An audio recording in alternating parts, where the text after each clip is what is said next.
દેશલસર તળાવમાં પડી ગયેલી ગાયનો 2 કલાકની ભારે જહેમત બાદ રેસ્ક્યુ। ભુજના દેશલસર તળાવમાં 2 દિવસ અગાઉ પડી ગયેલ ગાયનો આબાદ બચાવ। આ ઘટના અંગે ધીરુભાઈને સંપર્ક કરતા મિટક્રેનની મદદથી તેમજ 2 સ્થાનિક ગૌસેવકો ગાયને બચાવવા તળાવમાં ગયા હતા। આ ઘટનાની જાણ થતાં તાત્કાલિક ગૌસેવકો તેમજ સ્થાનિક ગૌસેવકો સ્થળ પર પહોંચ્યા હતા અને ભારે જહેમત બાદ 2 કલાકમાં ગાય રેસ્ક્યુ કરાઈ હતી અને તાત્કાલિક ધોરણે પશુ હોસ્પિટલ ખસેડવામાં આવી છે। મારું નામ યુસુફ છે, બરાબર। આ ગાય માતા મને લાગી એમ કે તળાવમાં પડી ગઈ હતી, તો અચાનક હું જતો હતો કામ ઉપર, મારો પર્સનલ કામ હતો, એના ઉપર જતો હતો। પણ આ ભાઈની મહેનત સારી હતી, આ ભાઈની મહેનત સારી હતી, અમે ફૂલ મહેનત કરી દિલથી।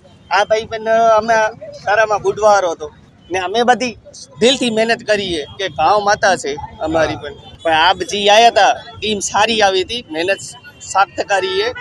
બસ મિત ક્રેનની મદદ દ્વારા નીરવભાઈને કોન્ટેક કરતા મિત ક્રેન તાત્કાલિક મોકલો અને 2 અહીંયાના સ્થાનિક ગૌસેવક પણ અંદર ઉતર્યા હતા।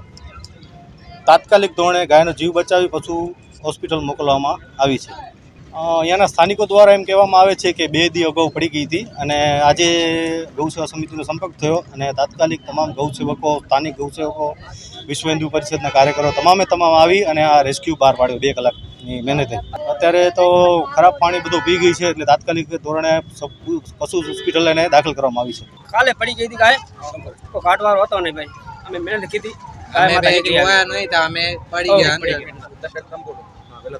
આપણે 2 રીતે ગાય પડી ગઈ હતી, કોઈ મહેનત કરીને આપણે બધી બેચાડીને બતાવી, એનો સારવાર થઈ જાય અહીંયા આપણાથી થાય તો દેશલપર તળાવ એમાં પડી ગઈ હતી। દેશલપર તળાવમાં 2 દિવસથી ગાય પડી હતી, આપણે જોઈ તો આપણે જેટલું થાય એટલું આપણે ગયા, આપણેથી ગયા તો બચી ગઈ, એમાં આપણી મદદ આપણો હાથ એટલે બચી ગઈ।